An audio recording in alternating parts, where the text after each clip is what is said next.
Hello, my dear NEET aspirants. Welcome to Magnet Brains IIT JEE and NEET channel, जहां आपको मिलता है 100% free and quality education. मैं हूं आयुषी, आपकी नीट केमिस्ट्री फैकल्टी, और आज मैं लेकर आई हूं आपके लिए एक बहुत ही इंपॉर्टेंट लेक्चर जिसमें हम कवर करेंगे कॉन्सेंट्रेशन टर्म्स पार्ट 2।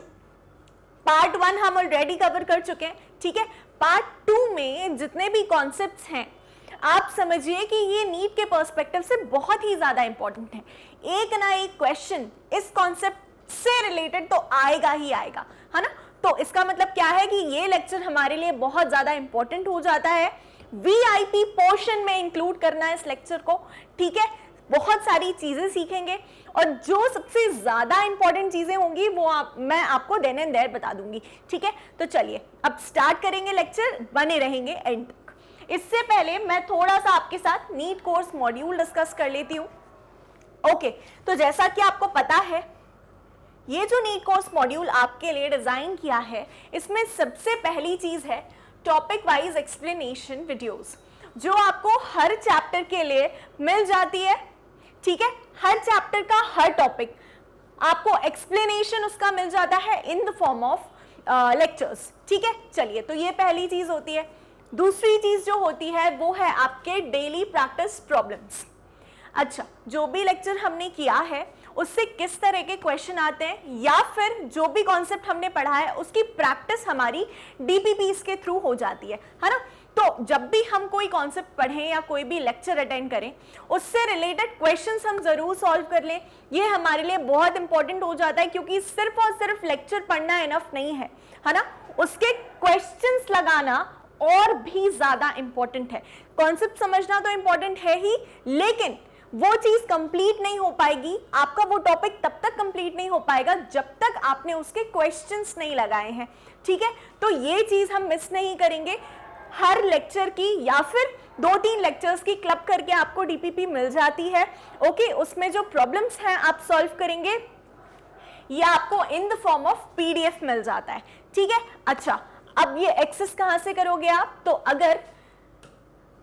अगर आपको नहीं मिलती है, मान लीजिए कोई डीपीपी आपको अटेंड करनी है या अटेम्प्ट करनी है और वो आपको दिक्कत हो रही है ढूंढने में, तो कुछ नहीं करना है, सिंपली magnetbrains.com पर जाएंगे, अपना सिलेक्टेड कोर्स चूज करेंगे एंड फिर अपना सिलेक्टेड सब्जेक्ट चूज करेंगे एंड डन। आपको वहां पर सारे ही लेक्चर्स और डीपीपीज सिक्वेंशियली अरेंज मिल जाएंगे, ठीक है। या फिर आप ऐसा भी कर सकते हैं कि डिस्क्रिप्शन वीडियो में पीडीएफ होता है, मतलब डिस्क्रिप्शन जो हमारा बॉक्स होता है उसमें आपको मिल जाएंगे लिंक्स, पीडीएफ की लिंक हो गई या फिर प्रीवियस वीडियो की लिंक हो गई, तो वहां से भी एक बार चेक कर सकते हैं, ठीक है।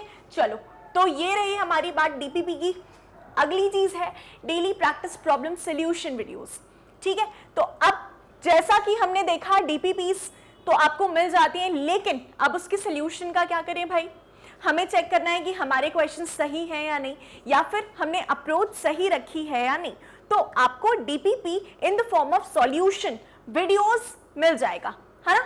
जो भी हमने क्वेश्चंस किए हैं आपको या प्रोवाइड किए हैं पीडीएफ फॉर्मेट में, उसी का सॉल्यूशन आपको मिल जाएगा, ठीक है। तो कहीं भी जाने की जरूरत नहीं है, सारी चीजें यहीं पर आपके लिए रेडी टू गो है, ओके। इसके बाद जब हमारा चैप्टर खत्म हो जाता है तो उसमें जितने भी रिलेटेड प्रैक्टिस प्रॉब्लम्स या एमसीक्यूज हैं ये सब आपको मिल जाते हैं, okay. Finally we have PYQ videos. अच्छा, ये जो सीरीज है previous year question video series, ये हम हर चैप्टर के बात करते हैं। इससे हमें क्या पता चलता है कि उस पर्टिकुलर चैप्टर में से किस तरह के क्वेश्चंस पूछे गए हैं पिछले सालों में, है ना। जो हमारा एग्जाम हुआ है नीट का या एआईपीएमटी, उसमें किस तरह के क्वेश्चंस पूछे गए हैं, सेम चैप्टर से किस टॉपिक से सबसे ज्यादा क्वेश्चंस आए हैं। तो इस तरह की एनालिसिस हम कर लेते हैं हमारे पीवाईक्यू सेक्शन से। Perfect, okay. चलिए, फिर आता है आपका डाउट सॉल्विंग सेशन। अब डाउट सॉल्विंग सेशन किस तरह से रखते हैं कि आप हमसे 1-to-1 इंटरेक्ट कर पाए, अपनी चीजें पूछ पाए हमसे, तो उसके लिए आपके डाउट सेशंस रखे जाते हैं, ओके।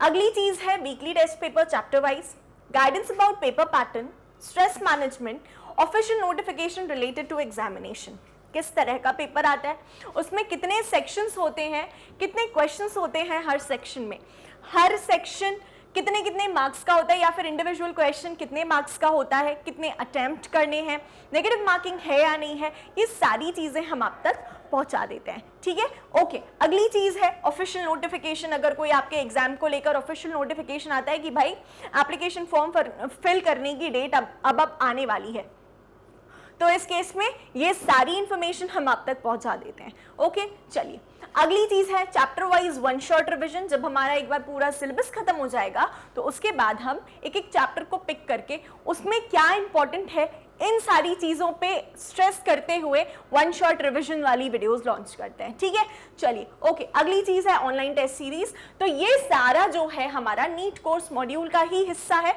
और ये आपके तीनों सब्जेक्ट्स के लिए, जो कि है फिजिक्स, केमिस्ट्री और बायोलॉजी, तीनों सब्जेक्ट्स के लिए बराबर डिजाइन किया है। ठीक है, चलो आगे बढ़ते हैं। अब आते हैं हमारे लेक्चर पर। ओके, चलिए तो अब जो सबसे पहला कंसंट्रेशन टर्म आज का हम देखेंगे वो है मोलैरिटी। हमने नॉर्मैलिटी तक देख लिया था। क्या था normality? What was normality? Comment box में जल्दी से बता देंगे नॉर्मैलिटी को हम कैसे डिफाइन करते हैं। ठीक है, आज है हमारा कंसंट्रेशन टर्म जो कि है molarity.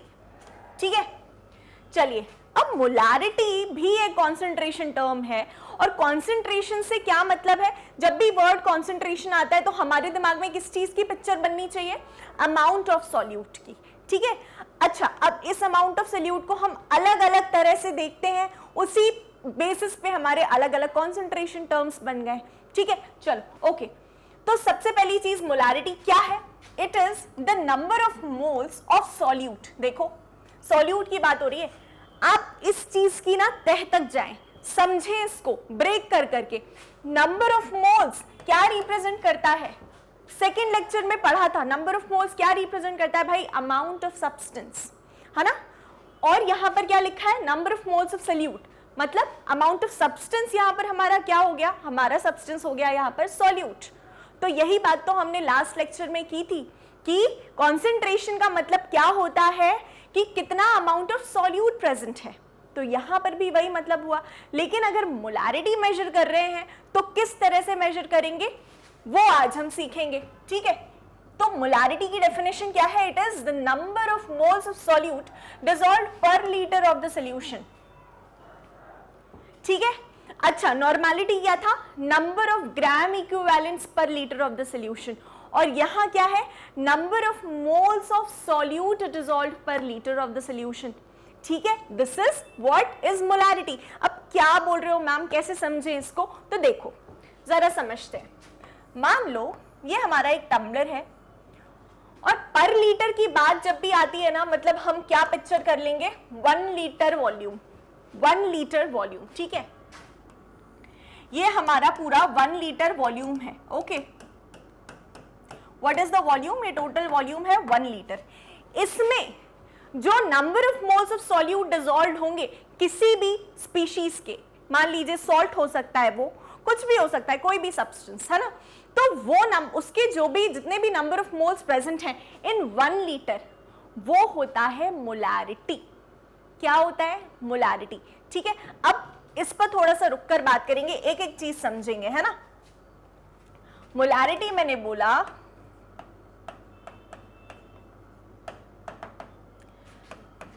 Number of moles of solute per litre of the solution.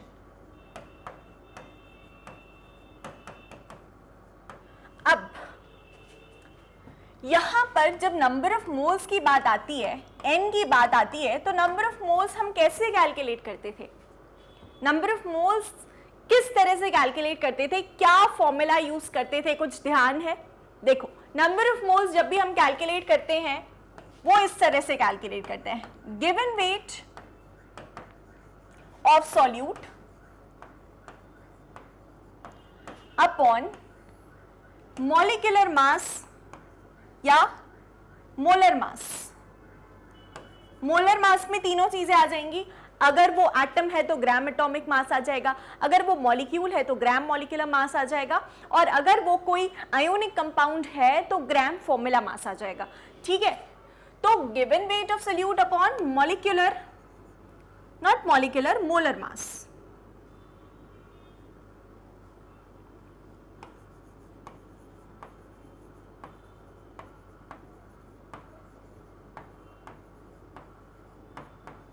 Molar mass of solute. ठीक है, ये तो भाई रहा हमारा formula number of moles find करने का। एक एक चीज ध्यान से समझेंगे, बिल्कुल परेशान मत होना। ठीक है, अब मान लो कि मैंने क्या बोला है, 5.85 ग्राम्स ऑफ NaCl, क्या बोला है, 5.85 ग्राम्स ऑफ NaCl। ये हमारे पास NaCl का मास प्रेजेंट है कि भाई NaCl 5.85 ग्राम्स है। आपको मुझे बताना है number of moles present in 5.85 grams of NaCl। क्या बताना है, number of moles, find number of moles, simply find number of moles. आप कैसे प्रोसीड करोगे भाई, बहुत ही इजी, इससे ज्यादा इजी एग्जाम्पल हम नहीं ले सकते। ये सबसे ज्यादा इजी तरीका है मोलारिटी को समझने का। ठीक है, चलो मैंने बोला है इतने ग्राम्स ऑफ NaCl है भाई, है ना। मैंने बोला है आपको कि इसका मुझे नंबर ऑफ मोल्स बता दो कैलकुलेट करके। जल्दी से कमेंट बॉक्स में बता देंगे कितना नंबर ऑफ मोल्स आता है। हर स्टेप पर रिस्पॉन्ड करिए साथ साथ, है ना, तभी चीजें समझ आएंगी। आप अगर गलत भी आंसर दोगे ना, तब भी मैं आपका रिप्लाई करूंगी कि बेटा ये चीज सही है और ये आंसर गलत है।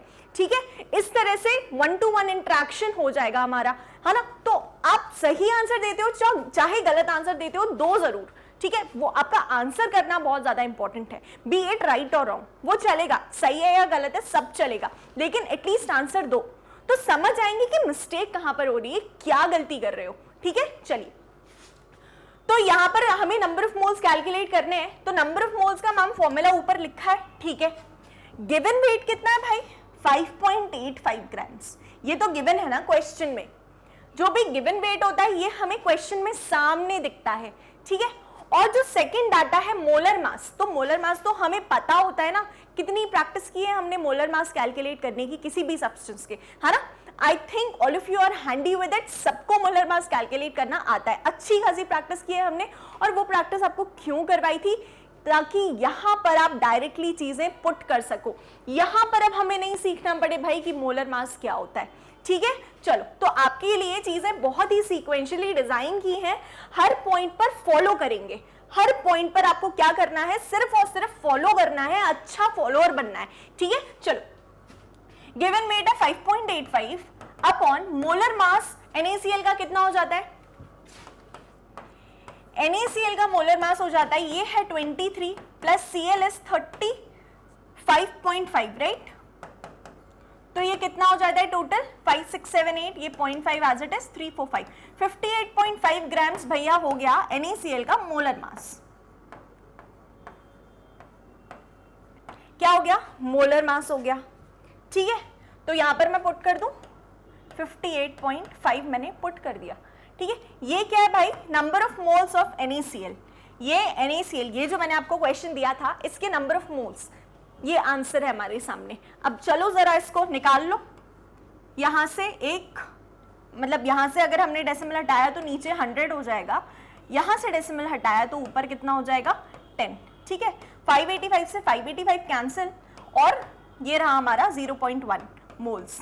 ठीक है, क्या हुआ, 0.1 मोल्स आंसर आया है। मतलब 5.85 ग्राम्स ऑफ NaCl में कितने नंबर ऑफ मोल्स हैं, 0.1 moles of NaCl are present in 5.85 grams of NaCl। सही बात है, क्लियर है इतना। ठीक है, इसी तरह से कैलकुलेट करते हैं। एक और तरीका होता है कि हम 1 मोल इक्वल टू 58.5 ले लें, तो 5.85 जो कि गिवन वेट है, इसमें कितने मोल्स प्रेजेंट होंगे, x मोल्स, ऐसे भी फाइंड कर सकते हैं। दोनों तरीके आपको पता है। ठीक है, तो जो भी आपको इजी लगे वो आप फॉलो कर सकते हो।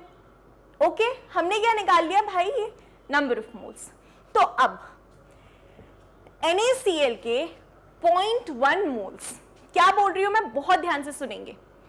हमारी मोलारिटी की डेफिनेशन है number of moles of solute per litre of the solution. इसको थोड़ा सा और सिंप्लीफाई करते हैं और मैं बोलती हूं कि number of moles of solute that is NaCl, ठीक है, number of moles as per this example, मैं इस स्टेटमेंट को मॉडिफाई कर रही हूं, ठीक है, number of moles of NaCl in 1 litre, ठीक है। ये क्या हो जाएगा भाई, मोलारिटी हो जाएगी सोल्यूशन की। अब यहां पर number of moles of NaCl कितने हैं, 0.1 मोल्स हैं, ठीक है, 0.1 मोल्स हैं 1 लीटर में। 5.85 grams of NaCl in 1 litre solution, इसकी मोलारिटी कितनी आएगी, इतने मोल्स प्रेजेंट हैं, like 5.85 grams of NaCl present है 1 लीटर सोल्यूशन में, तो इसकी मोलारिटी कितनी आएगी भाई, ये हमने अभी समझा, ठीक है। अब देखो यहां पर हमने क्या निकाला कि 0.1 moles of NaCl are present in 1 litre solution, ठीक है, ओके। तो मोलारिटी को हम डिनोट किससे करते हैं, कैपिटल M से। मोलारिटी को हम डिनोट किससे करते हैं, कैपिटल M से, ठीक है भाई। ये हमने डाटा निकाला कि 0.1 moles of NaCl are present in 1 litre solution.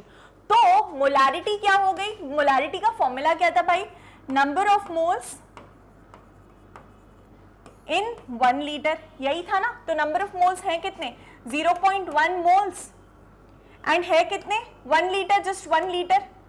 तो यूनिट क्या हो जाएगा भाई, it will B 0.1 moles per litre, जिसको आप कैसे लिख सकते हो, 0.1 मोल लीटर इनवर्स, ठीक है। इसका और फॉर्मेट देखना हो तो देख लो, 0.1 मोल्स पर लीटर और 0.1 मोलार। मोलारिटी को कैसे रिप्रेजेंट करते थे, कैपिटल M से रिप्रेजेंट करते थे, ठीक है। तो ये होता है हमारा मोलारिटी कैलकुलेट करने का तरीका। आराम से समझेंगे, रिपीट करेंगे चीजों को, ठीक है। चलो इसको देख लो, फिर आगे समझते हैं। Okay,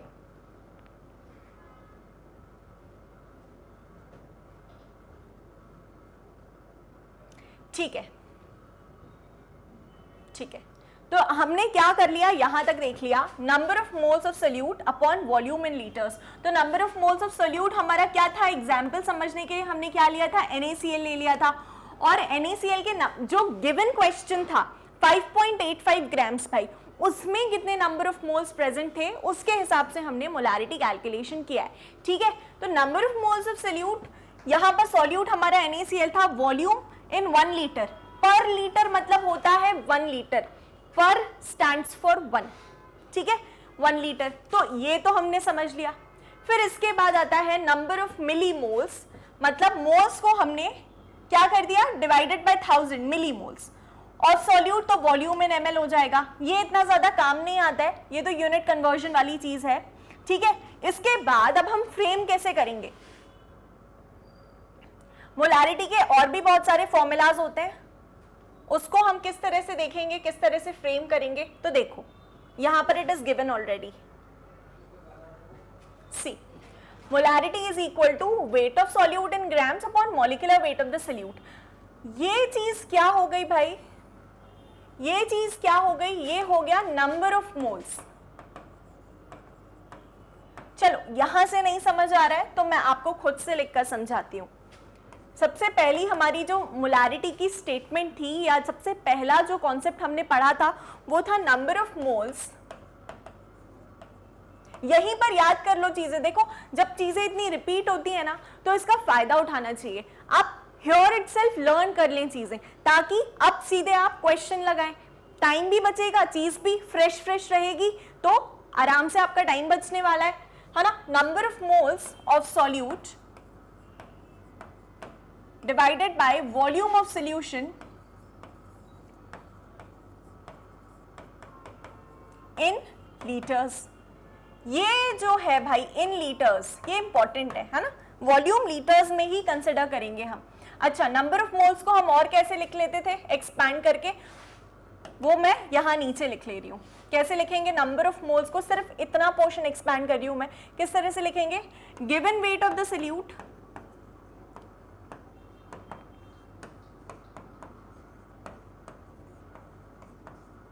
upon molecular weight of solute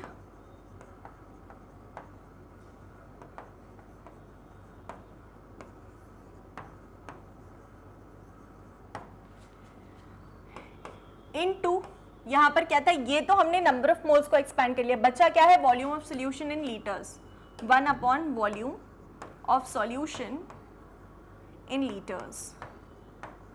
ठीक है, चलिए आगे और एक्सपैंड करेंगे इसे। ये तो एज इट इज रहेगा, given weight of the solute upon molecular weight of solute. पूरा नहीं लिख रही हूं मैं, आप समझ जाएंगे कि इतना पोर्शन मैं सेम लिख रही हूं, given weight upon molecular wait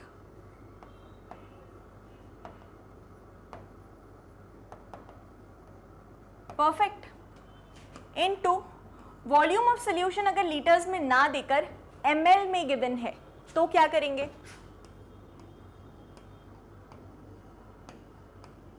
volume of solution in ml given है भाई, नहीं लीटर्स में गिवन है, ml में गिवन है, तो क्या करेंगे, ऊपर 1000 मल्टीप्लाई हो जाएगा। समझो जरा, रजिस्टर करो, एब्जॉर्ब करो। ये सारे ही फॉर्मेट्स आपको अगर इतना पता है ना तो ये आराम से आप निकाल लोगे, और हमें वहां पर एग्जाम में डिराइव करते नहीं बैठना है, हमें इसके न्यूमेरिकल्स की इतनी ज्यादा प्रैक्टिस करनी है कि ये हमारी आदत बन जाए। गिवन वेट क्वेश्चन में दिख रहा है इतना, अच्छा डायरेक्ट लिख दिया, अपॉन मॉलिक्यूलर वेट कितना होता है, सीधे मॉलिक्यूलर वेट कैलकुलेट करके लिख दिया। इस तरह से आपको अपनी प्रैक्टिस लानी है, और ये कैसे हो जाएगा, जितने ज्यादा हम क्वेश्चन सॉल्व करेंगे। ठीक है, चलो चलिए, अब एक चीज मैं आपको बोलना चाहती हूं कि देखो हम कर रहे हैं नीट की प्रिपरेशन, है ना, हमें एक बड़ी पिक्चर देखनी है कि हम कर रहे हैं नीट की प्रिपरेशन गाइस। ये चीजें 11th और 12th का सिलेबस है, मतलब आप खुद सोचो ना कि ये चीजें तो हर स्टूडेंट पढ़ रहा है, हर पीसीबी का स्टूडेंट पढ़ रहा है, इजंट इट। हर स्टूडेंट जब ये पढ़ रहा है तो इतनी इंफॉर्मेशन तो सभी को होगी ना, ये सारी बातें तो सारे ही स्टूडेंट्स को पता होंगी जब वो पढ़ेंगे। तो नीट अगर हमें क्रैक करना है तो हमें ऐसा क्या करना पड़ेगा, ऐसा क्या वो स्टूडेंट्स अलग करते हैं जो उनका नीट निकल जाता है। भाई पढ़ते तो वो भी 11th 12th का ही है ना, लेकिन वो ऐसा क्या करते हैं जिनका नीट क्लियर होता है। तो देखो अगर हम बेसिक 11th 12th की बात करें तो बेटा ये तो सभी 11th 12th के स्टूडेंट्स को इतनी इंफॉर्मेशन तो सभी को है। ठीक है, आपको इसके आगे का सीखना है क्या, कि यहां पर गिवन वेट हमारे दिमाग में ये फॉर्मूला फिट है, डायरेक्ट जो भी डाटा गिवन है डायरेक्ट डालेंगे अपॉन मॉलिक्यूलर वेट। देख लिया सॉल्यूट क्या है क्वेश्चन में, डायरेक्ट डाला इनटू वॉल्यूम ऑफ सॉल्यूशन, अगर लीटर में गिवन है तो सिर्फ लीटर, ml में गिवन है तो ml, सीधे डाटा डाला और अपॉन 1000। तो इस तरह की प्रैक्टिस हमारी रहनी चाहिए। ठीक है, क्लियर बात है इतनी। तो आपको चीजों के साथ इतना ज्यादा हैंडी होना पड़ेगा। देखो आप ये नहीं सोच सकते कि इतना हमें आता है तो हमें बहुत आता है, नहीं बेटा, इतना हर 11th 12th के स्टूडेंट को आता है, आपको उससे आगे का करना पड़ेगा। ठीक है, तब जाकर के नीट कॉम्पिटिटिव एग्जाम है ना, तो उसमें इतने सारे जब बच्चे बैठते हैं तो क्या वो ऐसा अलग करते हैं, सिर्फ और सिर्फ प्रैक्टिस।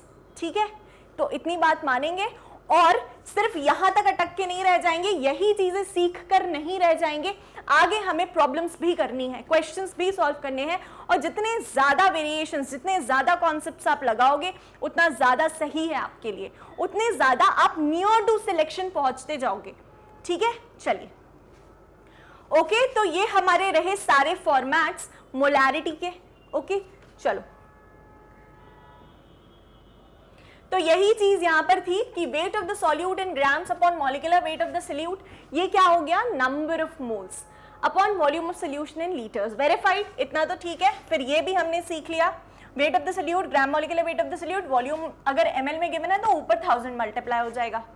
ओके चलिए, अब एक फॉर्मूला है मोलारिटी और नॉर्मेलिटी में रिलेशन, तो इसको किस तरह से देखेंगे। तो देखो सिर्फ इतना ध्यान रखो कि मोलारिटी को मैं केवल m से डिनोट कर रही हूं, molarity into molecular weight is equal to normality into equivalent weight. बस इतना फॉर्मूला आप ध्यान रखें। अगर कोई मोलारिटी और नॉर्मेलिटी का रिलेटेड क्वेश्चन आता है तो फिर ये चीज हमारे काम आएगी। एक जस्ट रिलेशन है बिटवीन मोलारिटी एंड नॉर्मेलिटी। अभी कैसे आया, क्यों आया, हम बोर्ड्स नहीं पढ़ रहे, हम नीट पढ़ रहे हैं, है ना, तो हमें कोई मतलब नहीं है ये कैसे आया, हमें सिर्फ और सिर्फ चीजें जो एंड रिजल्ट है वो ध्यान रखना है। और अगर डेरिवेशंस कुछ ऐसे हैं जिनके बीच में से क्वेश्चन पूछ लेते हैं तो वो चीज आपको वहीं बता दी जाएगी। ठीक है, ओके, क्लियर है, परफेक्ट, क्रिस्टल क्लियर है मोलारिटी किस तरह से हम कैलकुलेट करते हैं। चलो आगे आप कुछ प्रॉब्लम्स करेंगे, एक बार रिवाइज कर लेते हैं क्या होता है molarity. It is number of moles of solute, ठीक है, इन 1 litre. Number of moles, normality क्या था, नंबर ऑफ ग्राम इक्विवेलेंट्स, ठीक है, नंबर ऑफ ग्राम इक्विवेलेंट्स। मैं आपको यहां से मोलारिटी और नॉर्मेलिटी कंपेयर करवा देती हूं। यहां था number of moles of solute, normality में क्या था, number of gram equivalents.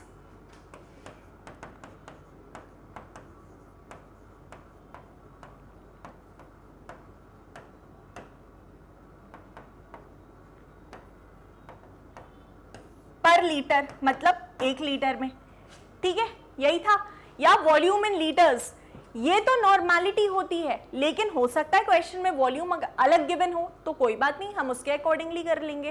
Perfect, ठीक है। चलिए अब इसके बाद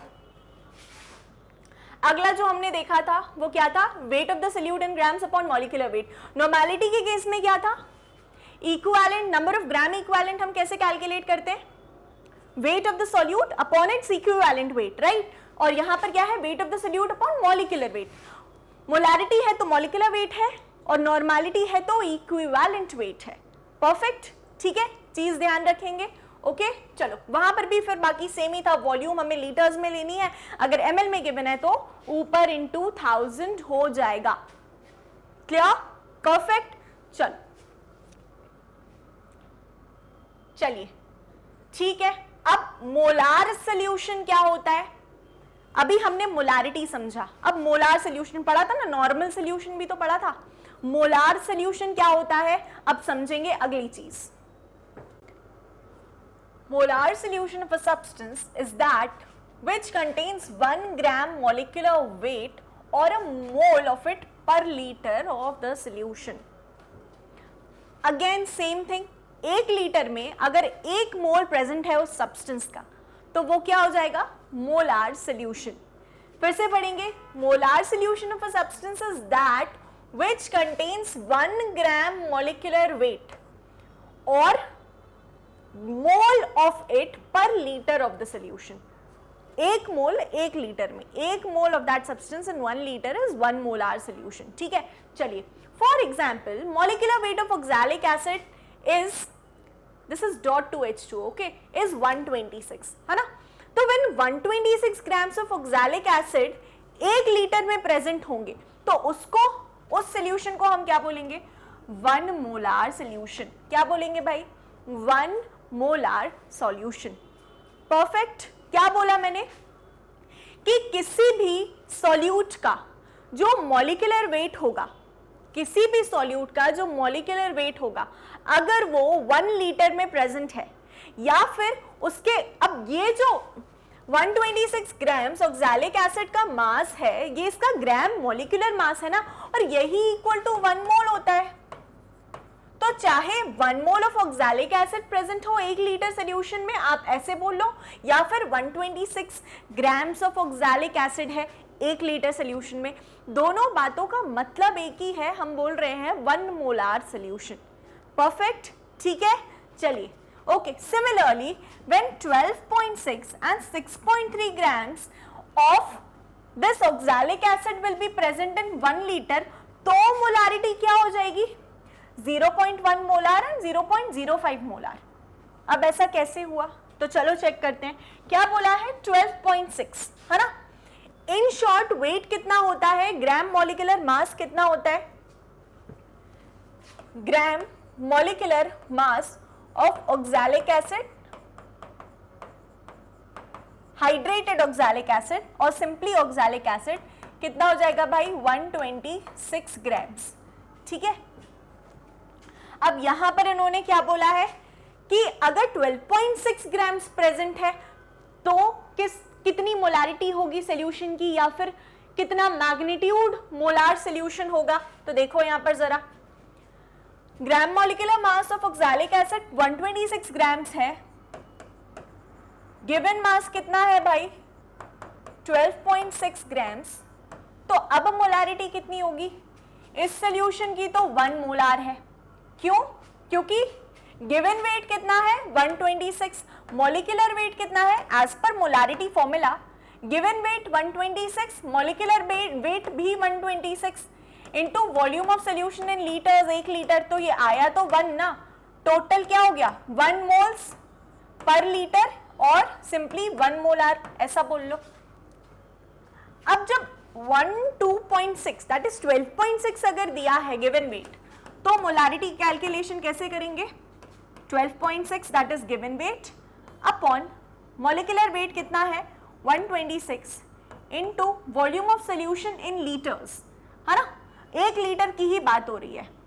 तो क्या हो जाएगा, ये यहां से 0 हटा, इंटू 10 नीचे हुआ, 126 cancel, we get 0.1 moles per litre या फिर 0.1 मोलार, और वही हमें यहाँ पर मिला भी है। अगर 12.6 है तो 0.1 मोलार हो जाएगा। ठीक है, तो मोलारिटी हमें फाइंड करनी पड़ेगी जो डाटा गिवन है उसके हिसाब से। चलिए अगली चीज, अगर 6.3 ग्राम्स ऑक्सैलिक एसिड दी है तो क्या हो जाएगी मोलारिटी, अगर 6.3 ग्राम्स ऑक्सैलिक एसिड दी है तो। ठीक है, देखो gram molecular mass oxalic acid कितना है भाई 126 ग्राम्स, गिवन वेट कितना है, गिवन वेट कितना है 6.3 ग्राम्स, तो molarity will be given weight that is 6.3 upon molecular wait that is 126 into volume of solution in litres, 1 litre, है ना। ये हमने यहां से डेसिमल हटाया तो नीचे क्या आ गया 10, और 63 ट्वाइस जाएगा, 2 से 126, तो ये क्या हो जाएगा 1/2 इंटू 10, 1/10, है ना, 1/2 इज 0.5, और फिर एक और डिवाइडेड बाय 10 है ये, तो ये क्या हो जाएगा 0.05 मोलार भाई। ये इस सोल्यूशन की मोलारिटी हो जाएगी जब केवल और केवल 6.3 ग्राम्स सॉल्यूट या 6.3 ग्राम्स ऑक्सैलिक एसिड प्रेजेंट है 1 लीटर सोल्यूशन में। ठीक है, परफेक्ट क्लियर है इतना। देखो जरा, तो यहां पर हमारी 0.05 मोलार आती है मोलारिटी, ठीक है, जब 6.3 ग्राम्स सॉल्यूट प्रेजेंट है। परफेक्ट, क्रिस्टल क्लियर हैं चीजें। तो इस तरह से हम कैलकुलेट करते हैं। ओके, चलिए अगली चीज देखेंगे।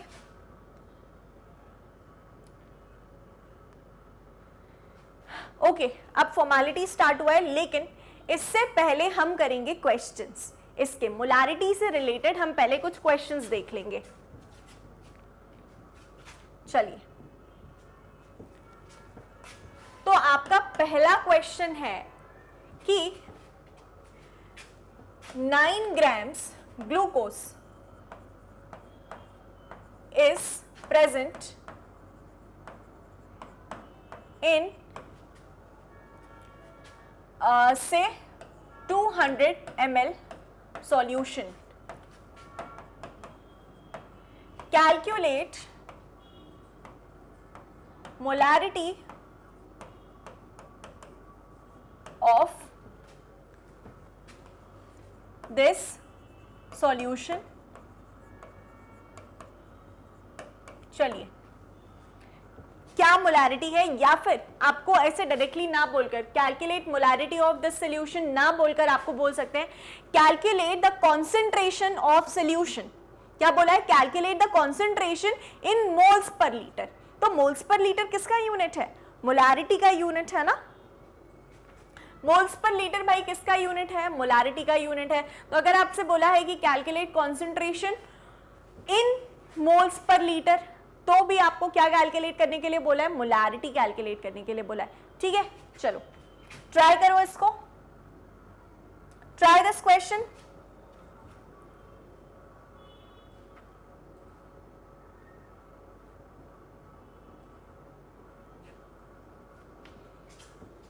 कैसे प्रोसीड करेंगे देखो।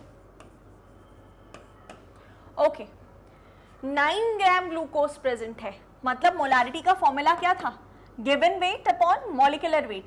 तो गिवन वेट कितना है 9 ग्राम्स, 9 ग्राम्स रख दिया, अपॉन मॉलिक्यूलर वेट कितना है भाई, ग्लूकोज का मॉलिक्यूलर वेट कितना होता है C6H12O6 कितना होता है 180 ग्राम्स।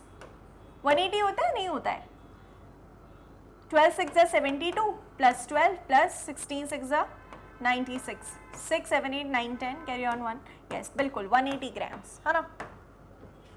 तो नीचे रख दिया 180, ये इसका मॉलिक्यूलर वेट हो गया, into volume of solution in litres रखना था भाई, लेकिन ml में गिवन है और वो भी कितनी गिवन है 200 ml। तो ऊपर क्या हो जाएगा, अगर वॉल्यूम ऑफ सोल्यूशन, यहां पर तो हमें volume of solution in litres ही रखना है ना, तो होता कुछ नहीं है, इस ml को जब हम लीटर्स में कन्वर्ट करते हैं तो उसको डिवाइड कर देते हैं 1000 से। अब ऐसे तो सॉल्व नहीं कर सकते, तो ये कहां आ जाता है, यहां आ जाता है। अभी क्लियर है कि 1000 ऊपर क्यों होता है। चलिए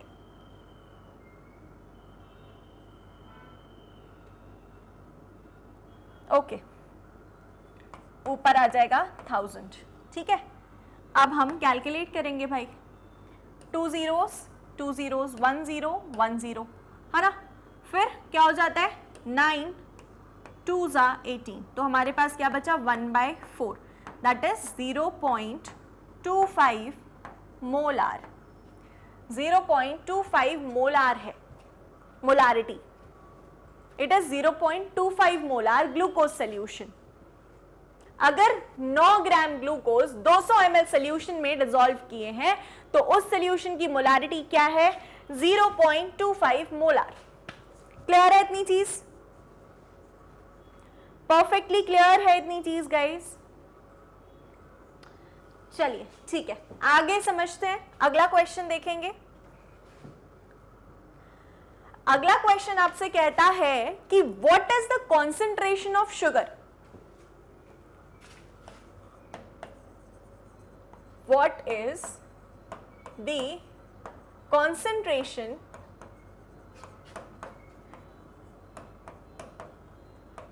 of sugar, that is C। अच्छा, शुगर का फॉर्मूला क्या होगा C12H22O11। ठीक है, शुगर का कॉन्सेंट्रेशन आपसे पूछा है इन मोल्स पर लीटर,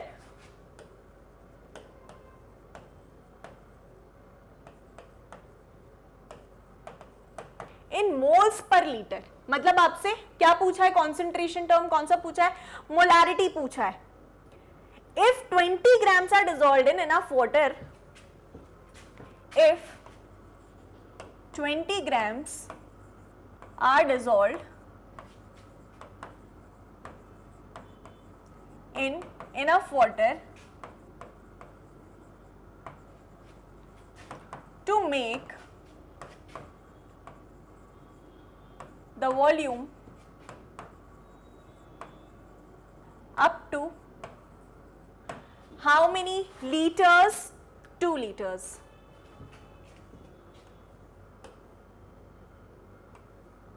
चलिए ये क्वेश्चन है आपके सामने, ट्राई करेंगे इसे।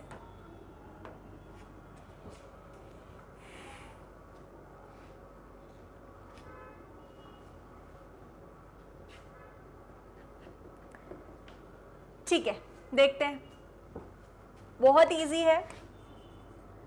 ओके, मोलारिटी क्या होता है भाई, number of moles per litre है ना, number of moles per litre. तो या तो आप नंबर ऑफ मोल्स अलग से निकाल लो, वही given weight upon molecular wait, number of moles of C12H22O11 कैसे कैलकुलेट करेंगे, इसके नंबर ऑफ मोल्स कैसे कैलकुलेट करेंगे बेटा, गिवन वेट जो कि है 20 grams upon molecular wait, molecular weight C12H22O11 का कितना होता है Molecular weight for C12H22O11 is how much? देखो 12 12 जा 144, 22 एंड ये हो जाएगा हमारा 11 into 16 will give us what?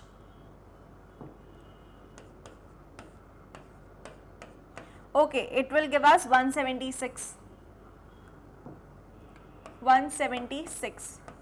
तो ये हो गया 2 कैरी ऑन 1 7 8 9 10 14 342 ग्राम्स. ठीक है, कितना आया? 342 ग्राम्स. तो यहाँ पर हमने रख दिया भाई 342. तो ये हमारे नंबर ऑफ मोल्स कितने निकल कर आएंगे? नंबर ऑफ मोल्स आप या तो डायरेक्टली रख लो, ये डाटा आप डायरेक्टली रख लो. देखो ऐसे इस तरह से 20/242 sorry 342 that is given weight upon molecular weight into volume of solution in litres. अब वॉल्यूम ऑफ सॉल्यूशन क्या ml में गिवन है? नहीं, लीटर में गिवन है, तो डायरेक्ट लीटर में रख दो 2 लीटर्स. ठीक है, तो जब आप इसको सॉल्व करेंगे आपको क्या मिलेगा? आपको मिलेगा 0.0292 मोलार. 0.0292 मोलार. ठीक है, इस तरह से हम प्रोसीड करेंगे. ठीक है, चलो देख लो इसको.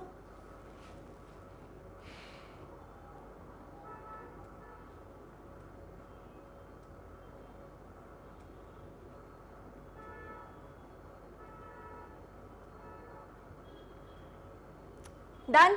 चलिए आगे देखते हैं अगला क्वेश्चन. अगला क्वेश्चन आपका कहता है कि calculate the mass of sodium acetate required to make 500 ml. Calculate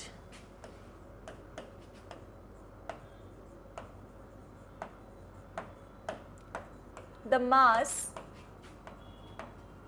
of sodium acetate. Sodium acetate का फॉर्मूला जल्दी से कमेंट बॉक्स में बता दें. Calculate the mass of sodium acetate required to make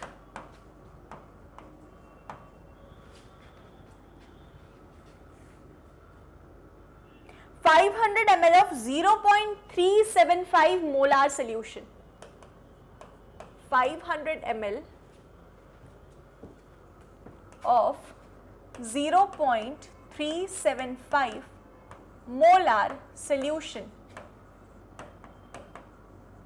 ठीक है, साथ ही साथ आपको इसके साथ क्या डाटा गिवन है? आपको डाटा गिवन है कि molar mass of sodium acetate is 82.0245 grams.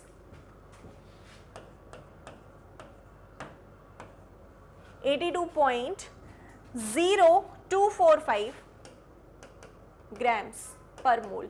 ठीक है, ये इसका आपको सोडियम एसिटेट का ग्राम मॉलिक्यूलर मास दे दिया है, तो आपको कहीं अलग से कैलकुलेट करने की जरूरत नहीं है. ठीक है, चलिए तो मास बताना है सोडियम एसिटेट का, है ना. और क्या क्या गिवन है भाई? एक डाटा ये गिवन है, मतलब मोलारिटी दे दी है सोल्यूशन की. क्या दे दिया है? मोलारिटी दे दी है सोल्यूशन की. मॉलिक्यूलर मास भी दे दिया है, वॉल्यूम भी दे दी है. चलो, तो अब जब मोलारिटी दे दी है क्या होता है? Molarity is equal to given weight upon molecular weight या molar mass into 1 by volume of solution in litres. अगर ml में है तो ऊपर 1000 मल्टीप्लाई हो जाएगा. ठीक है, मोलारिटी गिवन है 0.375. ओके, गिवन वेट पता करना है, मैं x लिख दे रही हूं. Molecular weight 82.025 into volume of solution in ml 500 ml और ऊपर हो जाएगा 1000 मल्टीप्लाई, क्योंकि वॉल्यूम हमें ml में गिवन है. ठीक है, अब क्या हम यहाँ से, मतलब सारा डाटा गिवन था, हमें इसमें मोलारिटी फाइंड नहीं करनी थी. इस क्वेश्चन में हमें मोलारिटी फाइंड नहीं करनी थी, हमें क्या फाइंड करना था? ये वाला डाटा. कि calculate the mass of sodium acetate required to make 500 ml of इतना मोलार सोल्यूशन। अगर इतने मोलारिटी का सोल्यूशन हमें बनाना है 500 ml वॉल्यूम में, तो भाई कितना मास लगेगा, कितना सोडियम एसीटेट हम डालें 500 ml में डिसॉल्व करें। ठीक है, सीधी सी बात ये थी। तो x will be equal to 0.375 into 82.025, ठीक है, अपॉन यहां से ये मैं 500 एक सेकेंड, हाँ या 2 टाइम्स जाएगा तो ये डिवाइडेड बाय 2 हो जाएगा, मतलब 0.375 इंटू 82.025।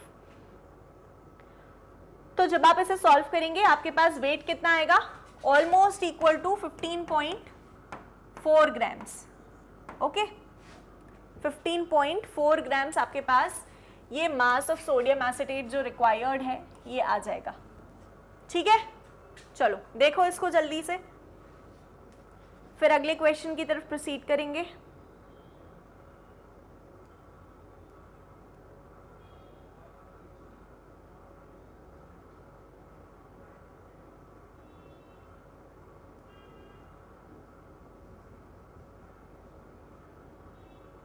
चलिए अगला क्वेश्चन आपका है, डेंसिटी दी है सॉल्यूशन की।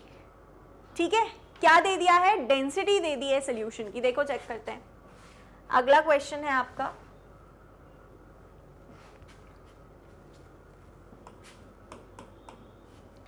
Okay, next question says if the density of methanol is 0.793 kg per liter, if density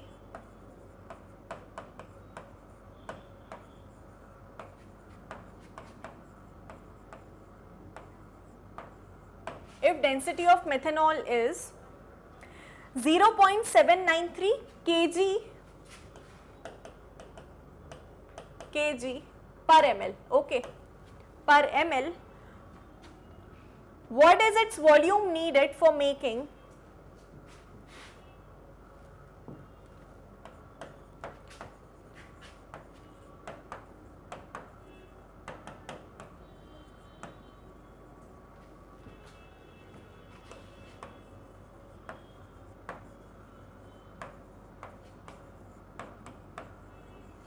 what is its volume needed for making 2.5 liters of its 0.25 molar solution, 2.5 liters of its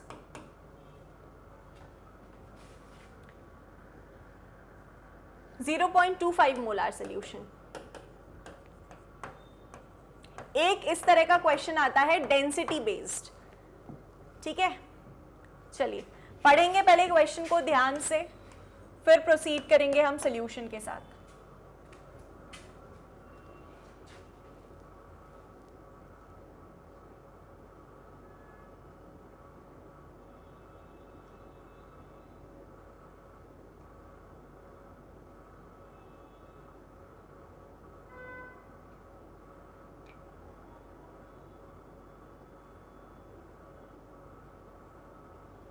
चलो देखो, density दे दी है, density direct दे दी है 0.793 kg पर litre. What is its volume needed for making 2.5 litres of it 0.25 molar solution.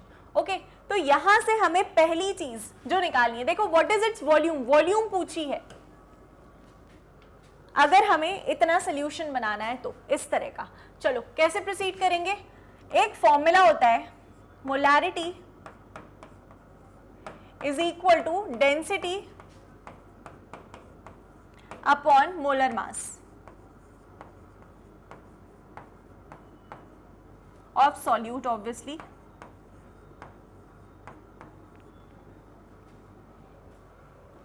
density upon molar mass of the solute। ठीक है, तो यहां से आप क्या कैलकुलेट कर लेंगे भाई, मोलारिटी तो हमें क्या गिवन है, नहीं गिवन है, मोलारिटी हम यहां से कैलकुलेट कर लेंगे, डेंसिटी हमें पता है, molar mass of the solute हमें पता है।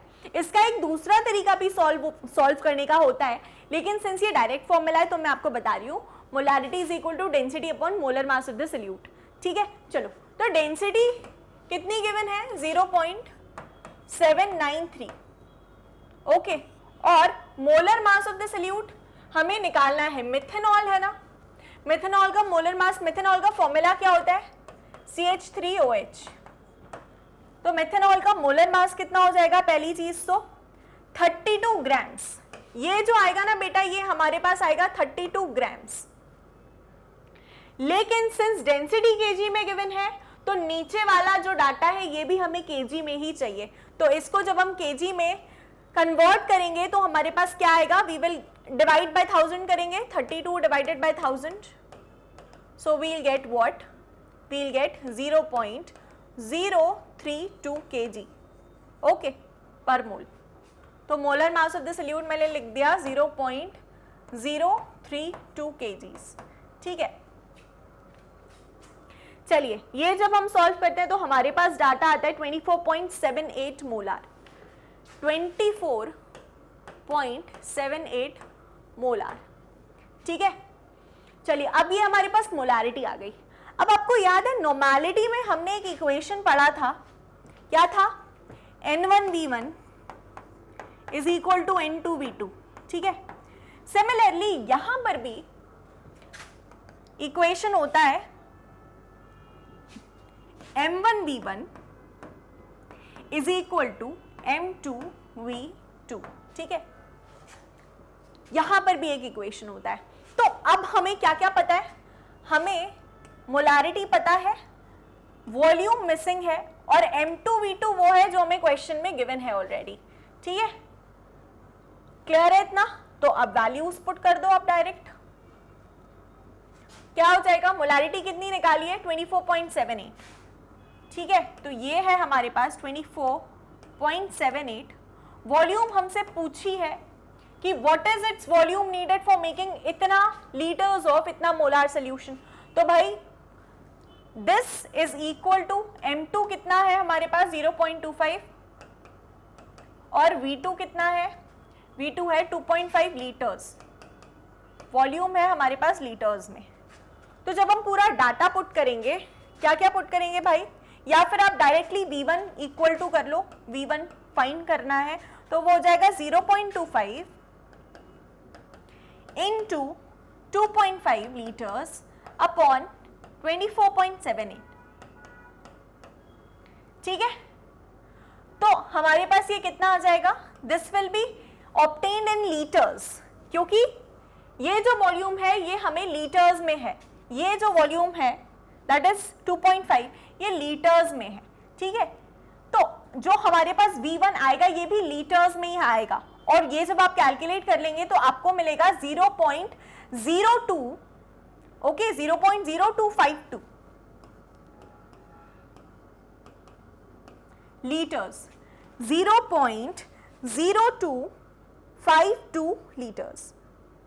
ठीक है, अब जब फर्दर आपको इसको ml में कन्वर्ट करना है तो कैसे करोगे? डिवाइड बाय 1000 कर लोगे, आपकी ml में आपको वॉल्यूम मिल जाएगी। अगर करना है तो वो डिपेंड करेगा कि क्वेश्चन कैसा है।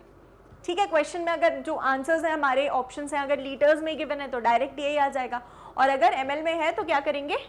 एक सेकेंड, इसको 1000 से मल्टीप्लाई करेंगे। लीटर को ml में कर रहे हैं ना, तो 1000 से मल्टीप्लाई करेंगे, and then we will get 25.123 या 25.2 ml एज दी वॉल्यूम। ठीक है, तो एक क्वेश्चन का फॉर्मेट जो होता है ये इस तरह का होता है कि आपको डेंसिटी दी है और बाकी चीजें पूछी हैं। चलो ओके, ठीक है, अब आता है कॉन्सेंट्रेशन टर्म्स का अगला पोर्शन जो है फॉर्मेलिटी। फॉर्मेलिटी, अब देखो फॉर्मेलिटी से इतने ज्यादा क्वेश्चन नहीं आते हैं, लेकिन सिंस ये भी एक कॉन्सेंट्रेशन टर्म है तो हम सिर्फ पढ़ लेते हैं। इंपॉर्टेंट क्या है? Molarity, molality. ठीक है, फिर हमारा मोल फ्रैक्शन हो जाएगा, ये सारी चीजें, ये सारे कॉन्सेंट्रेशन टर्म्स बहुत ज्यादा इंपॉर्टेंट है। चलो, फॉर्मेलिटी क्या होता है? When for a solute no definite molecules exist और its molecular formula and molecular weight are not known, it is arbitrarily assigned a formula as a matter of convenience. ठीक है, फॉर एग्जाम्पल सोडियम क्लोराइड। अब ये formality हम किसके case में देखेंगे? Ionic compounds के केस में जो कॉन्सेंट्रेशन आएगा सॉल्यूट का, वो उसको हम फॉर्मेलिटी बोल देंगे पर लीटर। ठीक है, तो यही चीज होती है। देखो क्या हो जाएगा, formality it is the number of gram formula mass of the solute per litre of the solution, है ना, number of gram formula weights of the solute per litre of the solution. Gram formula weight मतलब किसकी बात हो रही है, gram atomic weight बोला है, ग्राम मॉलिक्यूलर वेट बोला है, ग्राम फॉर्मूला वेट बोला है, मतलब क्या बोला है, weight of the solute in grams per litre of the solution upon the formula weight. ठीक है, चलिए तो ये भी सेम वही है। फॉर्मल सोल्यूशन क्या हो जाएगा, when 1 gram formula weight that is 58.5 grams of sodium chloride are dissolved in 1 liter of the solution, तो उसको हम बोलेंगे वन फॉर्मल सोल्यूशन या सिंपली फॉर्मल सोल्यूशन। ठीक है, तो जस्ट लाइक मोलारिटी ये भी टर्म है, लेकिन ये इतना ज्यादा यूज नहीं होता है, तो हम इस पर ज्यादा टाइम स्पेंड नहीं करेंगे। ठीक है, चलो अब अगर आपको 29.25 ग्राम्स ऑफ NaCl दे दिया है, दिख रहा है यहाँ पर ये आयोनिक कंपाउंड है ना, NaCl दे दिया है, तो फिर इसकी फॉर्मेलिटी कितनी आएगी 0.5। सेम वे कैलकुलेट करते हैं जिससे मोलारिटी कैलकुलेट करते हैं। चलिए ओके, अब यहां पर आता है एक बहुत ही इंपॉर्टेंट टर्म। चलो अब जो मोलैलिटी है, पहले क्या पढ़ा था, मोलैरिटी, और ये क्या है, मोलैलिटी। डिफरेंस समझ रहे हो दोनों कॉन्सेंट्रेशन टर्म्स में, है ना। तो ये जो मोलैलिटी है ये क्या है भाई, सबसे पहली चीज तो समझ लें कि इसका रिप्रेजेंटेशन कैसे है, स्मॉल m से। कैसे है इसका रिप्रेजेंटेशन, स्मॉल m से। ओके, मोलैरिटी हम कैपिटल M से रिप्रेजेंट करते थे और मोलैलिटी हम स्मॉल m से रिप्रेजेंट कर रहे हैं। परफेक्ट, ठीक है इतना। चलो तो मोलैलिटी क्या होता है, it is the number of moles. अभी तक पूरा सेम चल रहा है सिस्टम, अभी तक क्या चल रहा है, पूरा सेम जैसा हमने मोलैरिटी के लिए पढ़ा था कि it is the number of moles of solute, यहां तक भाई सेम है, लेकिन चीज क्या डिफरेंट हो जाती है, या डिफरेंशिएटिंग चीज क्या है जो मोलैरिटी को मोलैलिटी से डिफरेंशिएट करती है, वो है ये 1000 grams ऑफ द सॉल्वेंट, या फिर आप कह लो 1 kg ऑफ द सॉल्वेंट। क्या बोला मैंने, मोलैरिटी के लिए, मोलैरिटी क्या होता था, नंबर ऑफ मोल्स डिसॉल्व्ड पर लीटर ऑफ द सॉल्यूशन। आप दोनों चीजों में डिफरेंस समझो, मोलैरिटी था number of moles of solute dissolved पर लीटर ऑफ द सॉल्यूशन। ठीक है, मोलैरिटी क्या था, number of moles of solute dissolved पर लीटर ऑफ द सॉल्यूशन। और मोलैलिटी क्या है भाई, स्मॉल m, ये है number of moles of solute dissolved per kg of the solvent। मतलब भाई यहां पर दो चीजें अलग अलग हो गई यार, दो चीजें यहां पर अलग अलग हो गई। एक तो क्या, यहां तक तो भाई बिल्कुल सेम था, लेकिन ये नंबर ऑफ मोल्स किसमें, 1 लीटर सोल्यूशन में, तो हो जाएगा मोलार कॉन्सेंट्रेशन। और अगर number of moles 1 kg of the solvent में डिसॉल्व्ड है, सॉल्यूशन नहीं है यहाँ पर सॉल्वेंट है, 1 kg ऑफ द सॉल्वेंट में डिसॉल्व्ड है, तो वो हो जाएगा हमारा मोलल कंसेंट्रेशन। ठीक है, ये डिफरेंस है दोनों चीजों में। चलिए यहां समझेंगे, molality is the number of moles of solute dissolved in 1000 gram of the solvent, या फिर 1000 grams is equal to what, 1 kg, 1000 grams equal to 1 kg होता है ना। चलो अच्छा, एक चीज यहां देखो, अगर मैंने दो चीजें लिख रही हूं मैं, 5 molar solution of NaCl and मैंने लिखा है 5 मोलल सॉल्यूशन ऑफ NaCl, दोनों में क्या डिफरेंस है,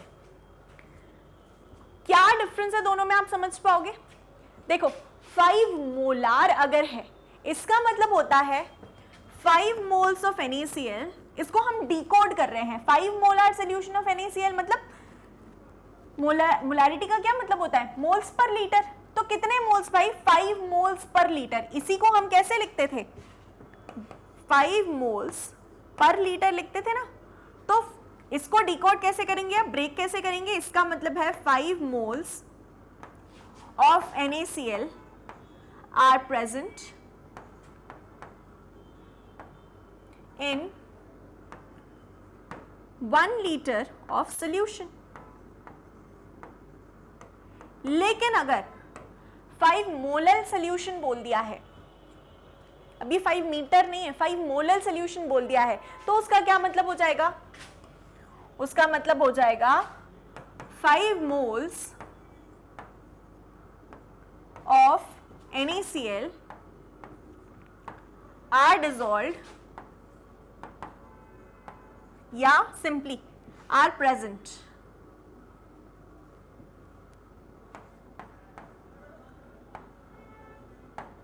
in 1 kg of solvent।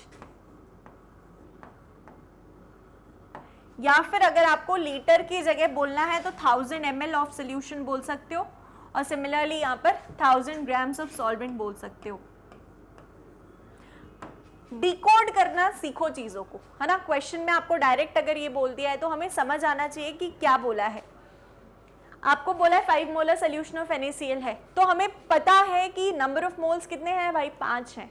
5 number of moles present है। ठीक है, परफेक्ट, डन हो गया इतना। चलो आगे समझते हैं। Number of moles of solute को और कैसे लिख सकते हैं हम? Number of moles of solute को और कैसे लिख सकते हैं हम? Number of grams of solute पर 1000 ग्राम ऑफ द सॉल्वेंट या पर केजी ऑफ द सॉल्वेंट। मतलब इसी को हमने और क्या कर दिया? Number of moles of solute को ही हमने किस तरह से एक्सप्रेस कर दिया? देखो अब इसके फॉर्मूले कैसे बनेंगे देख लेते हैं, चेक कर लेते हैं। मोलारिटी के, मोलालिटी स्मॉल m, ये है number of moles of solute present in 1 kg of solvent. ठीक है, ये तो होती है स्टैंडर्ड डेफिनेशन हमारी मोलालिटी की। नंबर ऑफ मोल्स को कैसे एक्सपैंड कर सकते हैं? Given weight of solute upon molecular weight of solute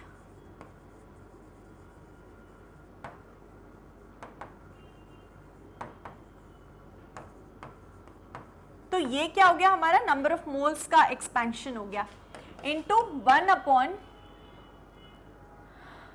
पर KG of the solvent is 1 kg of the solvent. ये हमारा मोलारिटी हो गया। या फिर wait of solvent in KG, wait of solvent in KG, simply जो भी वेट दिया है, weight of solvent in KG. ठीक है, चलो given weight of solute upon molecular weight of solute, wait of solvent in KG. अगर ये चीज केजी में नहीं गिवन है, ग्राम्स में गिवन है, तो क्या हो जाएगा? Wait of solvent in grams. और भाई यहाँ पे सॉल्यूशन नहीं है, सॉल्वेंट है, ध्यान रखेंगे। मोलालिटी के केस में सॉल्वेंट लेते हैं यहाँ पर। ठीक है, तो wait of solvent in KG है यहाँ पर। अच्छा, अगर ग्राम्स में गिवन है तो क्या हो जाएगा? Wait of solvent in grams और ऊपर 1000 मल्टीप्लाई हो जाएगा। ठीक है, तो ये एक और फॉर्मेट आ गया, देख लो इसको। गिवन वेट, पूरा नहीं लिख रही हूं मैं, upon molecular weight of solute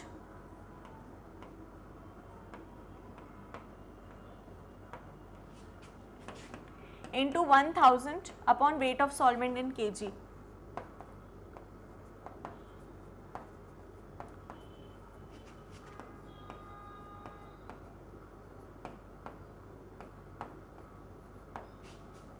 ठीक है, weight of solvent in kg, perfect।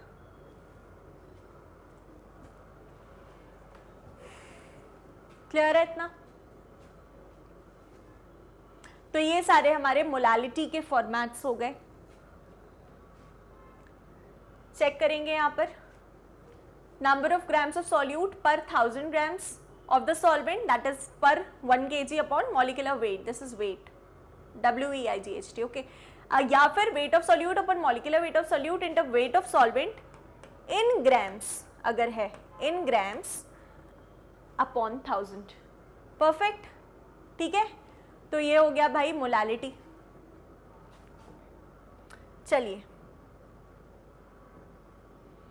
Okay, अब यहां पर जो वेट ऑफ सॉल्वेंट होता है वो क्या होता है? It is volume of solution in ml into density of solution minus weight of solute. कैसे निकाला? देखो यहां पर डेंसिटी ऑफ सोल्यूशन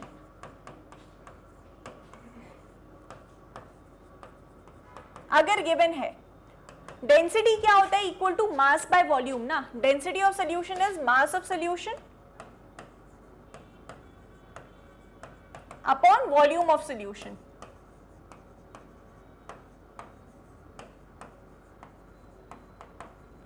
अब यहां पर ये जो मास ऑफ सोल्यूशन है भाई, इसको हम कैसे एक्सपैंड कर सकते हैं? ये मास ऑफ सोल्यूशन क्या है?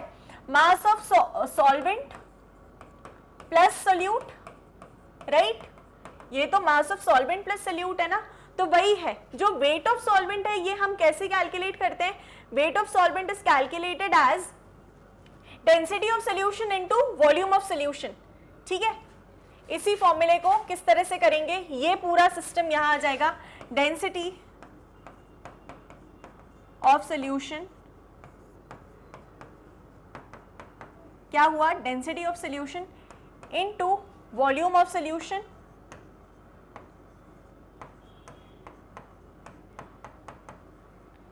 ये तो भाई ठीक है, मल्टीप्लाई हो जाएगा। इधर क्या बचा? मास ऑफ सॉल्यूशन की जगह क्या बचा? Mass of solvent plus mass of solute ना। मास ऑफ सॉल्यूशन क्या होता है? सॉल्यूट प्लस सॉल्वेंट का मास। तो यहां पर मैंने लिख दिया मास of solvent plus mass of solute,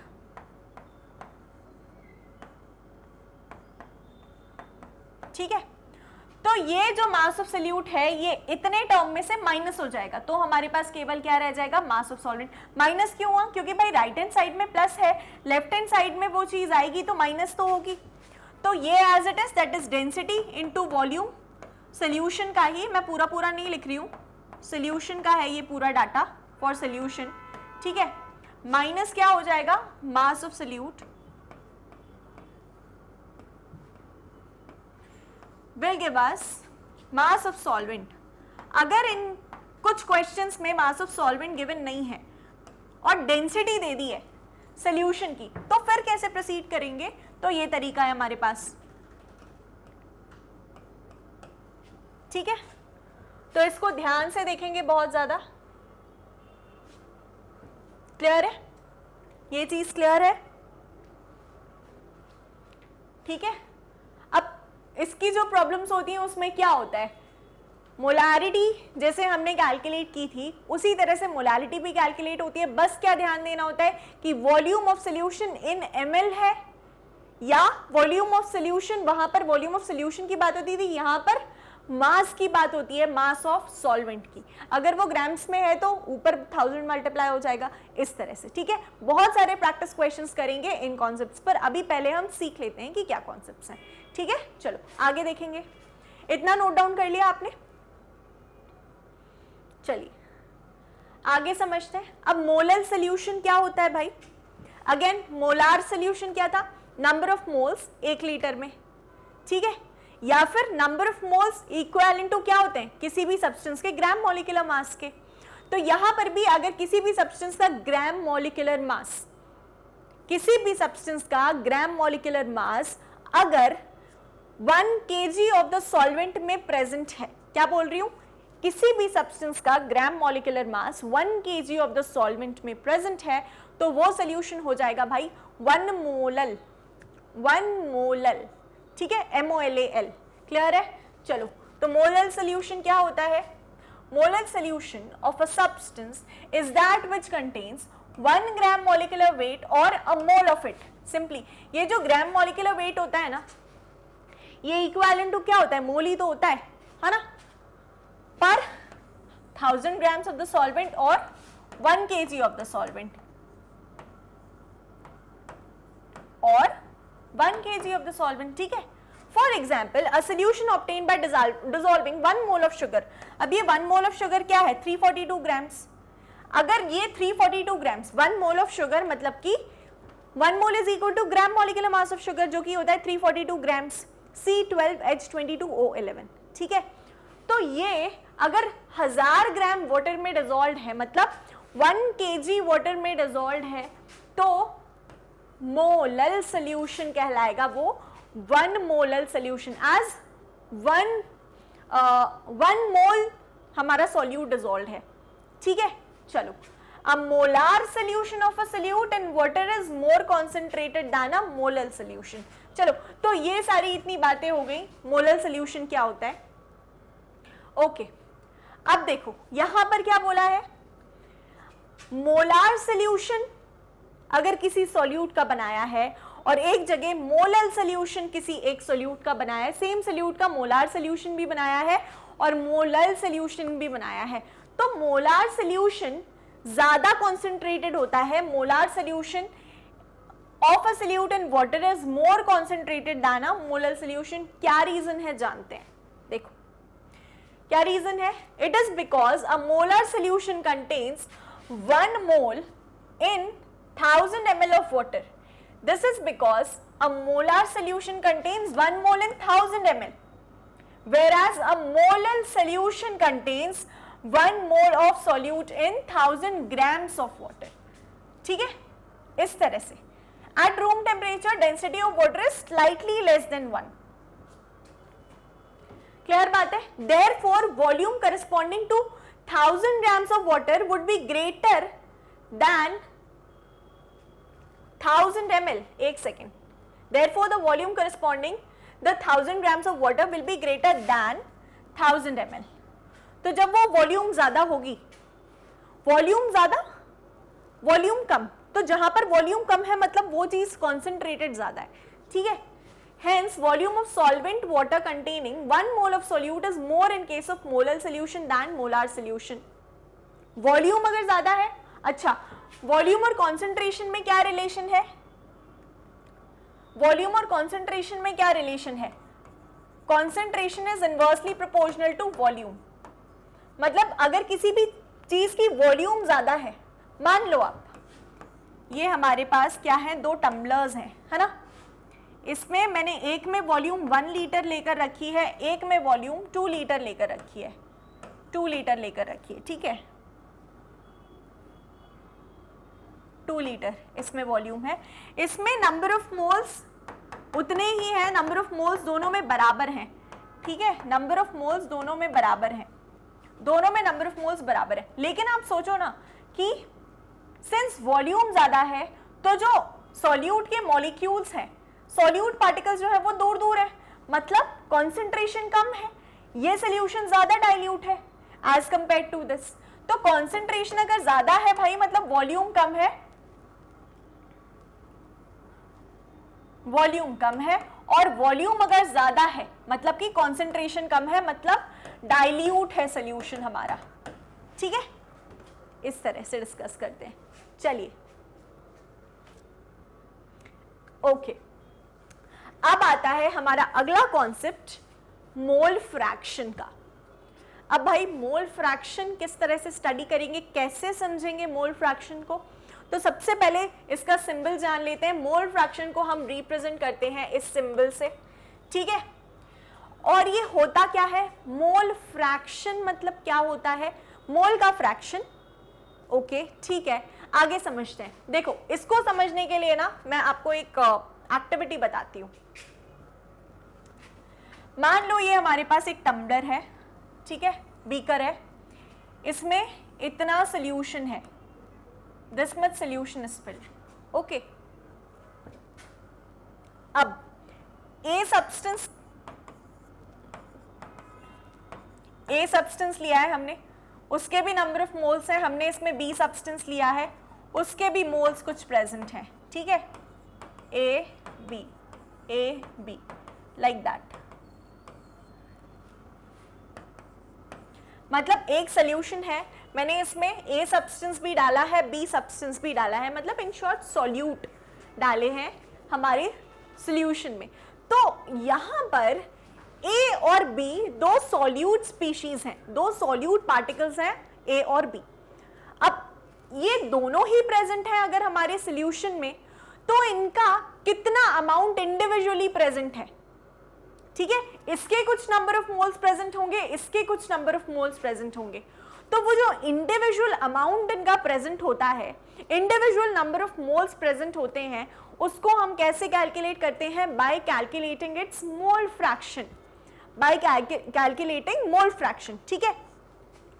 ए का कितना अमाउंट प्रेजेंट है, बी का कितना अमाउंट प्रेजेंट है, इस पूरे सॉल्यूशन में ये हम कैसे कैलकुलेट करते हैं? बाय मोल फ्रैक्शन, ठीक है। चलिए मान लीजिए मोल फ्रैक्शन हमें ए का कैलकुलेट करना है, तो उसका रिप्रेजेंटेशन इस तरह से होगा। मोल फ्रैक्शन बी सॉल्यूट का कैलकुलेट करना है, तो उसका रिप्रेजेंटेशन इस तरह से होगा, ठीक है। अभी कैलकुलेट कैसे करते हैं? बहुत इजी है, देखो मोल फ्रैक्शन हमें ए का कैलकुलेट करना है, तो क्या आ जाएगा? नंबर ऑफ मोल्स जो ए के प्रेजेंट है upon total number of moles, total number of moles. Similarly अगर हम बी का कैलकुलेट कर रहे हैं, इसका मोल फ्रैक्शन कैलकुलेट कर रहे हैं, तो वो क्या हो जाएगा? Number of moles of B upon total number of moles.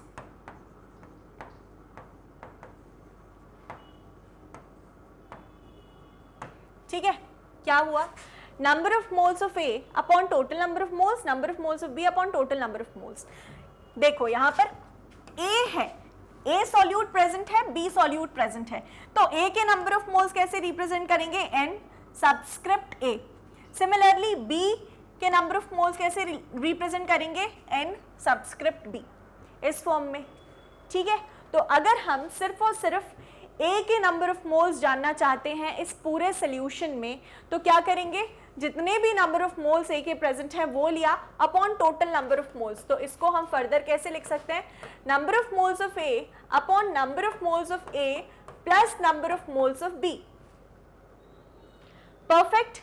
Similarly अगर हमें number of moles of B निकालने हैं, तो number of moles of B upon number of moles of A plus number of moles of B. Clear है? Clear है इतनी बातें? तो इस तरह से हमने मोल फ्रैक्शन ऑफ ए भी देख लिया कैसे कैलकुलेट होगा, मोल फ्रैक्शन ऑफ बी भी देख लिया कैसे कैलकुलेट होगा, ठीक है। चलिए अब समझते हैं आगे क्या लिखा है। यहां देखो मोल फ्रैक्शन क्या है? It is the ratio of the number of moles of one component to the total number of moles of substances in the solution. अब सॉल्यूशन में चाहे आप एक कंपोनेंट रखो, दो कंपोनेंट रखो, तीन कंपोनेंट रखो, कितने भी कंपोनेंट रखो आप, ठीक है। क्या बोल रही हूं मैं? सॉल्यूशन में आप एक कंपोनेंट रखो, दो कंपोनेंट रखो, तीन कंपोनेंट रखो, चार कंपोनेंट रखो, अगर हमें किसी एक का अमाउंट जानना है तो हम कैसे कैलकुलेट करेंगे? मोल फ्रैक्शन निकालकर, ठीक है। कैसे कैलकुलेट करेंगे? मोल फ्रैक्शन निकालकर। तो it is the ratio of number of moles of one component to the total number of moles. जैसे कि mole fraction of solvent X, अगर मोल फ्रैक्शन ऑफ सॉल्वेंट हमें निकालना है और सॉल्वेंट के नंबर ऑफ मोल्स कितने हैं? n1 है, तो n1 upon n1 plus m2। Similarly एक सोल्यूशन में क्या होता है? सॉल्यूट प्लस सॉल्वेंट होता है ना, तो यहां पर x2, अगर मोल फ्रैक्शन सॉल्यूट का निकालना है तो वो क्या हो जाएगा? Number of moles of solute upon total number of moles, that is moles of solvent plus moles of solute, इस तरह से, ठीक है। मान लो कि एक हमारे पास टम्बलर है, इसमें ए बी सी डी इतने सारे कंपोनेंट्स प्रेजेंट हैं भाई, और मुझे बी का नंबर ऑफ मोल्स निकालना है, तो कैसे निकालेंगे? Mole fraction of B is equal to number of moles of B upon total number of moles, सभी के number of moles, number of moles of A, number of moles of B plus number of moles of C plus number of moles of D, like this. Perfect. अच्छा, एक चीज जो सम होता है, number of moles का जो सम होता है, क्या बोल रही हूं मैं, वो इक्वल टू 1 होता है। क्या बोला मैंने, नंबर ऑफ मोल्स का जो सम होता है, मतलब x1 plus x2, number of moles of species 1 plus number of moles of species 2 is equal to 1। जो सम होता है ना, that is equal to 1। तो मान लो अगर हमें एक का मोल फ्रैक्शन गिवन है, एक का हमने निकाल लिया, तो दूसरे का निकालने की जरूरत नहीं है। मान लो एक का मोल फ्रैक्शन आया है 5, तो दूसरे का मोल फ्रैक्शन कितना होगा, simply it will be weight. मान लो इसका मोल फ्रैक्शन दिया है 5, ठीक है, एक सेकेंड रुकेंगे गाइस, ठीक है, इसको हम क्वेश्चन के थ्रू ही देखते हैं। मोल फ्रैक्शन टोटल जो होता है that is equal to 1। Okay, चलिए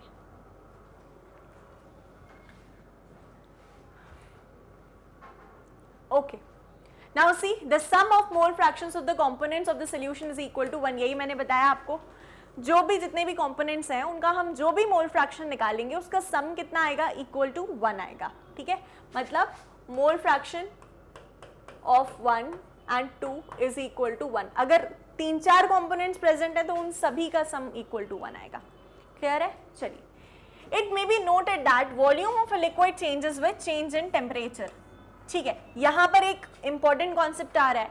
हमें क्या पता है कि वॉल्यूम ऑफ अ लिक्विड क्या होता है, चेंज होता है विद टेम्परेचर। क्योंकि अगर हमने किसी सब्सटेंस को लिया है और हम उसे हीट सप्लाई कर रहे हैं, क्या कर रहे हैं, हीट सप्लाई कर रहे हैं, तो इसका मतलब क्या हुआ भाई कि वो जो हमारा सोल्यूशन है वो इवेपोरेट कर जाएगा, उसका जो सॉल्वेंट पोर्शन है वो इवेपोरेट कर जाएगा, तो अमाउंट कम होगा ना। तो क्या बोला है कि it may be noted that volume of liquid, जो लिक्विड प्रेजेंट है वो चेंज होती है विद टेम्परेचर। पहले इनिशियली वॉल्यूम 1 लीटर थी, फिर हमने इसको हीट दे दी तो कुछ इवेपोरेट हो गया ना, कुछ लिक्विड इवेपोरेट हो गया, तो क्या हुआ, वॉल्यूम बची है 1 लीटर से 900 ml। ठीक है, तो चेंज हुई ना टेम्परेचर के साथ, वॉल्यूम चेंज हुई। तो क्या बोला है यहाँ पर, therefore molarity, normality and formality, जिसमें वॉल्यूम्स इन्वॉल्व है सोल्यूशन की, they also change with the change in temperature. ठीक है, नॉर्मैलिटी के केस में क्या पढ़ा था, नंबर ऑफ ग्राम इक्विवेलेंट्स पर litre. Similarly, number of formula units per liter and number of moles of solute per liter molarity के case में पढ़ा था। लेकिन मोलैलिटी के केस में हमने वॉल्यूम ऑफ सोल्यूशन नहीं ली थी, हमने क्या लिया था, मास ऑफ सॉल्वेंट। ठीक है, तो therefore molarity, normality and formality which involve volumes of solution, वो चेंज होते हैं टेम्परेचर के चेंज होने के साथ में, वो कॉन्सेंट्रेशन टर्म्स चेंज होंगे with the change in temperature. ठीक है, अच्छा, on the other hand molality and mole fraction, अब देखो, अब भी जस्ट हम मोल फ्रैक्शन पढ़ रहे हैं, क्या हमने कहीं वॉल्यूम ऑफ सॉल्यूशन की बात करी, नहीं, हमने कंपोनेंट्स की बात करी, उनके नंबर ऑफ मोल्स की बात करी। ठीक है, तो यहां पर मोलैलिटी और मोल फ्रैक्शन में हम किसी भी तरह के वॉल्यूम ऑफ सॉल्यूशन के वॉल्यूम की बात नहीं करते हैं, है ना। इसीलिए ये जो है ये इंडिपेंडेंट ऑफ टेम्परेचर है, because these involve the weights of the solute and solvent। ठीक है, आप मोलैलिटी का फॉर्मूला पिकअप करके देख लो, आपको वहां पर कहीं वॉल्यूम ऑफ सॉल्यूशन नहीं दिखेगा। क्लियर है? सिमिलरली मोल फ्रैक्शन के साथ भी है। हेंस जो मोलैलिटी है और मोल फ्रैक्शन है are preferred to express the concentration of solution for accurate work, क्योंकि टेम्परेचर ऊपर नीचे होने पर ये चेंज नहीं करते। ठीक है, तो ऐसा क्वेश्चन आ सकता है, which of the following concentration terms is temperature dependent. बताओ इनमें से कौन सा कॉन्सेंट्रेशन टर्म टेम्परेचर डिपेंडेंट है, मोलैरिटी, मोलैलिटी, फॉर्मैलिटी, नॉर्मैलिटी, या इस तरह से आ सकते हैं। ये तो मैंने सारे वो बोल दिए जो कि टेम्परेचर डिपेंडेंट है ना। आ जाएगा क्वेश्चन आपका, which of the following given options is temperature independent, and आपके ऑप्शंस होंगे मोल फ्रैक्शन, मोलैरिटी, ठीक है, फॉर्मेलिटी, नॉर्मेलिटी, तो आपका आंसर क्या होगा? Mole fraction. क्यों? क्योंकि वो टेम्परेचर इंडिपेंडेंट है। क्लियर है? ठीक है, चलिए अब आखिरी चीज आज की देख लेते हैं, पार्ट्स पर मिलियन। ये भी एक कॉन्सेंट्रेशन टर्म होता है और बहुत ही इजी होता है, तो समझेंगे इसको। देखो, पार्ट्स पर मिलियन में क्या होता है? It is defined as the number of parts of a component per million parts. अब मिलियन पार्ट्स को हम कैसे एक्सप्रेस करते हैं? चलिए, तो अब देखते हैं पीपीएम ऑफ अ कंपोनेंट या पार्ट्स पर मिलियन ऑफ कंपोनेंट कैसे करते हैं। बहुत इजी सा फॉर्मूला है, मास ऑफ द कंपोनेंट जो भी है upon total mass of solution. जिसके भी पार्ट्स पर मिलियन हमें फाइंड करने हैं, उसका mass upon total mass of solution into 10 to the power 6 into क्या होगा? 10 टू द पावर 6। ये मैग्नीट्यूड हमें ध्यान रखना है, ठीक है। तो ये यूनिट किन सॉल्यूशंस के लिए यूज होता है? ये एक बहुत ही छोटा यूनिट है, पार्ट्स पर मिलियन, आप समझो ना, मिलियंथ पार्ट, है ना। तो this unit is used for such solutions जिसमें सॉल्यूट बहुत ही ज्यादा छोटे अमाउंट में होता है, बहुत ही ज्यादा छोटे अमाउंट में होता है। For example, suppose 500 ml water है, यानी कि 500 ग्राम वाटर है। अच्छा, एक चीज, ml और ग्राम वाटर के लिए एक ही होगा, है ना। अगर बोला है 5 ग्राम मतलब 5 ml, 100 ग्राम मतलब 100 ml। ग्राम और ml हम वाटर के लिए इंटरचेंज करके यूज कर सकते हैं, मतलब क्या है, वो एक ही है, ठीक है। चलो, सिर्फ वाटर के लिए बोला है और किसी के लिए नहीं, है ना। तो for example, suppose 500 ml of water contains इतने ग्राम्स ऑफ क्लोरीन। अब देखो आप, 2 into 10 to the power -3 grams, 2 divided by 1000 मतलब क्या हो जाता है? 0.002 ग्राम्स। सिर्फ और सिर्फ भाई इसको पता है हमें, एनालिटिकल बैलेंस पे जब हम मेजर करते हैं इसका, सिर्फ इतना सा अमाउंट आता है। मतलब आप सोचो, इतना 0.02 ग्राम्स एक डॉट के बराबर आपका 500 ml में प्रेजेंट है।